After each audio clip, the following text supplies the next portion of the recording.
Look at this. 12 tribes with one king. 12 disciples with one king. 12 baskets left over full of bread. Not coincidence, my friend. Jesus said in Matthew 19:28, assuredly I say to you that in the restoration, when the Son of Man sits on the throne of His glory, you will have followed me also sit on 12 thrones, judging the 12 tribes of Israel. In the millennium, the 12 tribes of Israel are what's being judged. We've just started. Yeshua heals a girl that's 12. He starts teaching in the temple at what age? 12. Coincidence, right? He says that there are 12 hours during the day, 12 months in a year. In Revelation, there's 12,000 from each tribe that are sealed. 12 angels, 24 elders, 2 from each tribe. 12 gates with 12 pearls each. 12 constellations in the heaven that tell the gospel story from A to Z. A tree of life in Revelation that produces 12 fruits for each of the 12 months, for the 12 tribes that come through the 12 gates. The story of the 12 spies. How many came back with a positive report? How many came back with a negative report? Do you think that was coincidence?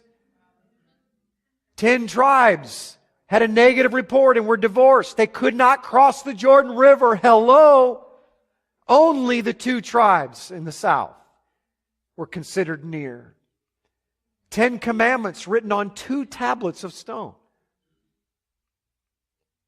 The 2 witnesses in Revelation, guess what? One is from the northern kingdom and one is from the southern kingdom. It's everywhere, my friends. Look at the parable of the prodigal son.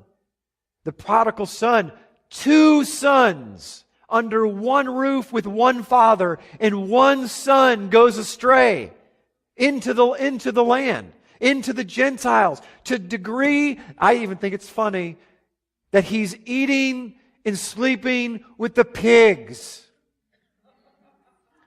He becomes as unkosher as you can possibly get. And what happens?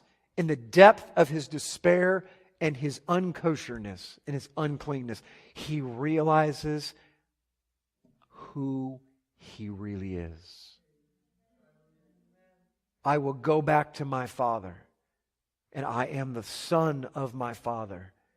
And if I go back and just be a servant in his kingdom, maybe he would accept me. And the father, see the humility of the house of Israel, I'm not worthy. You see, the mistake that some people make when they understand this concept is they're arrogant. And they go back to Judah and they say, I have an inheritance. This is who I am. No, that is not how we're supposed to act.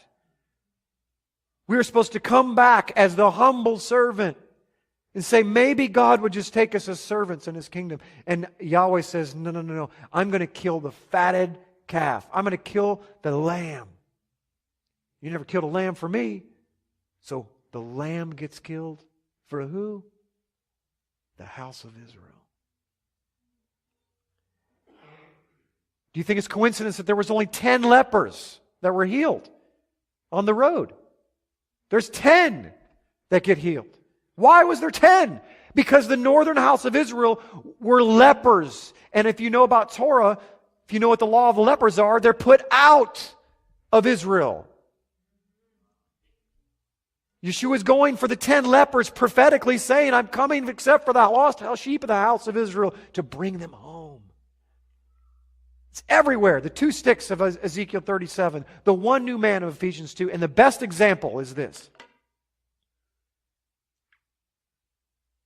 Is a husband and a wife. Can you come on up here with your wife, please?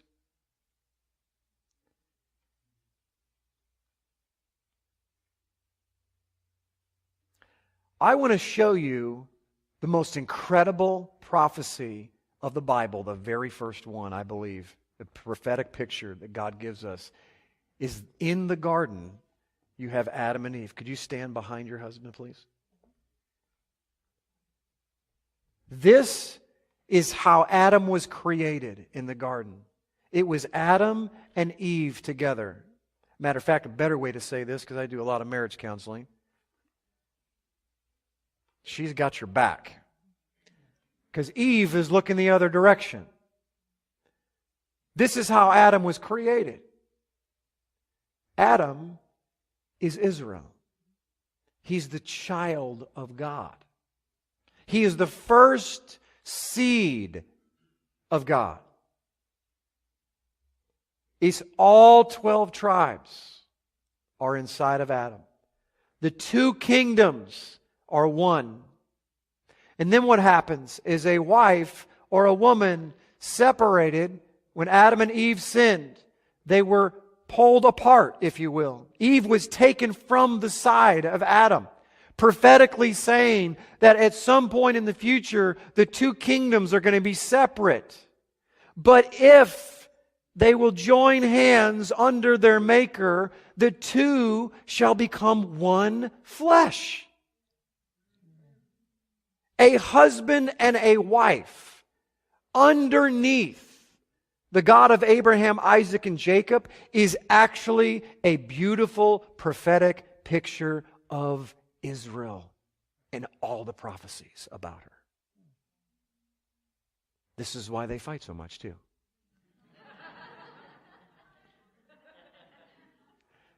But this is why they love each other so much. Is because they understand that although we may be different, although I may be different from my Jewish brethren of the southern kingdom, although you may be different as a husband and a wife, you're still one. You're still family. And your love comes from that which is above.